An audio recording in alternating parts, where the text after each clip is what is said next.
ഇന്നത്തെ എൻ്റെ വീഡിയോയിലേക്ക് സ്വാഗതം. അപ്പം എൻ്റെ ജീവിതത്തിൽ ഞാൻ അനുഭവിച്ചൊരു ദുഃഖകരമായ കാര്യമാണ് ഞാൻ നിങ്ങളുമായിട്ട് ഷെയർ ചെയ്യാൻ വന്നിരിക്കുന്നത്.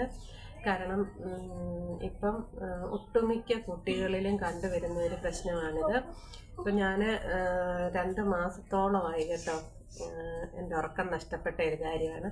നമുക്ക് നോക്കുമ്പം ചെറിയൊരു കാര്യമായിരിക്കാം, പക്ഷെ നമ്മുടെ ജീവിതത്തിൽ അത് വലിയ രീതിയിൽ പ്രശ്നം ഉണ്ടാക്കുന്ന ഒരു കാര്യമാണ്. അപ്പം ഞാൻ കാര്യത്തിലേക്ക് പറയാം.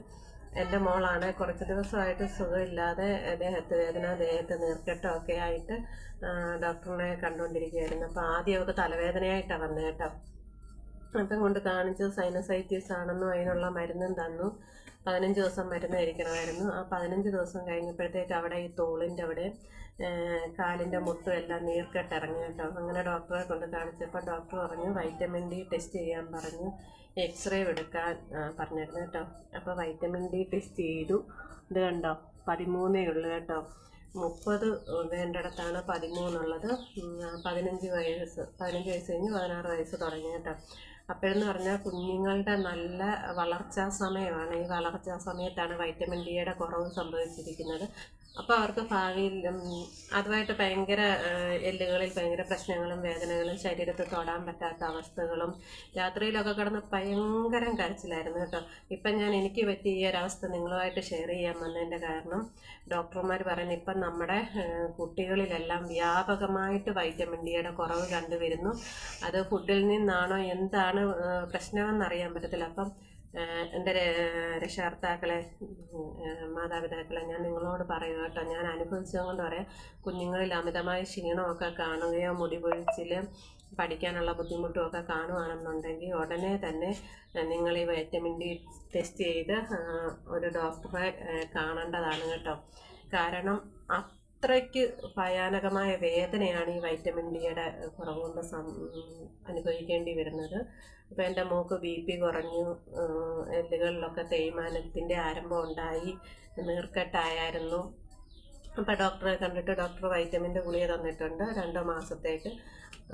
പിന്നെ ആഴ്ചയിൽ 1 വെച്ചാൽ കഴിക്കണ്ടേ. അപ്പം ഞാൻ ഇതിപ്പം കുറച്ചായി തുടങ്ങിയിട്ട് എന്തെങ്കിലും കുറവ് വന്നിട്ട് ഞാൻ ഈ വീഡിയോ ഇടാമെന്നും കരുതിയാണ്. ഞാൻ മോൾക്കൊരു ചെറിയ കുറവ് കണ്ടതും കൊണ്ടാണ് ഞാനിപ്പോൾ ഈ വീഡിയോയുമായിട്ട് നിങ്ങളുടെ മുന്നിലേക്ക് വരുന്നത് കേട്ടോ. 10ാം ക്ലാസ്സിലൊക്കെ പഠിക്കുന്ന സമയത്ത് അവരുടെ ടെൻഷനും, സ്പെഷ്യൽ ക്ലാസ് ഉണ്ട് വൈകിട്ടും രാവിലെയും ഒക്കെ ഉണ്ട്. അപ്പോൾ ഫുഡൊക്കെ കഴിക്കാതെ ഓട്ടമായിരുന്നു, ഞങ്ങൾ പുറകെ നടക്കുമായിരുന്നു, കഴിക്കുക. അപ്പം അവർക്ക് ബാത്റൂമിൽ പോകാനുള്ള ബുദ്ധിമുട്ടും കാരണങ്ങളും ഒക്കെ പറഞ്ഞ് ഫുഡ് കഴിക്കാതെ പോകുമായിരുന്നു കേട്ടോ. അപ്പോൾ ഇനിയെങ്കിലും ഒരു രക്ഷകർത്താക്കളും ഇത് തള്ളിക്കളയരുത്. കാരണം കുഞ്ഞുങ്ങൾ ക്ഷീണം കാണുവാണെങ്കിൽ ഉടനെ നിങ്ങളിത് വൈറ്റമിൻ ഡി ടെസ്റ്റ് ചെയ്യുക കേട്ടോ. ഞാൻ അത്രയ്ക്കാണ് അനുഭവിച്ചത്. അതുകൊണ്ടാണ് ഇതിൻ്റെ ബാക്കി കാര്യങ്ങളൊക്കെ രാവിലെ പാല്, മുട്ട, കരള്, പിന്നെ എന്തുവാ ഓറഞ്ച് ജ്യൂസ്, ഇതൊക്കെ ഓറഞ്ചുമൊക്കെ വാങ്ങിച്ച് കുഞ്ഞുങ്ങൾക്ക് കൊടുക്കുക. ഇതൊക്കെ വൈറ്റമിൻ ഡി കൂടാനുള്ള നല്ലൊരു ഫുഡുകളാണ് ഇതൊക്കെ കേട്ടോ. ഇപ്പം ഞാൻ അനുഭവിച്ചത് എനിക്ക് പറഞ്ഞറിയിക്കാൻ പറ്റത്തില്ല. കാരണം BP ഒക്കെ ഇതിൻ്റെ ഭാഗമായിട്ട് BP ഒക്കെ കുറഞ്ഞിട്ട് കുഴഞ്ഞു വീണ് പോയി.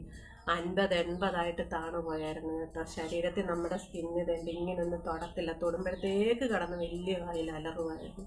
അത്രയ്ക്ക് വേദനയാണ്.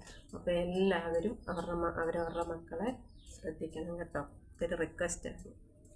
ഇനി നമുക്ക് ഇതിൻ്റെ വൈറ്റമിൻ ഡി കൂടാനുള്ള ഫുഡുകൾ ഞാൻ കാണിച്ചു തരാം കേട്ടോ.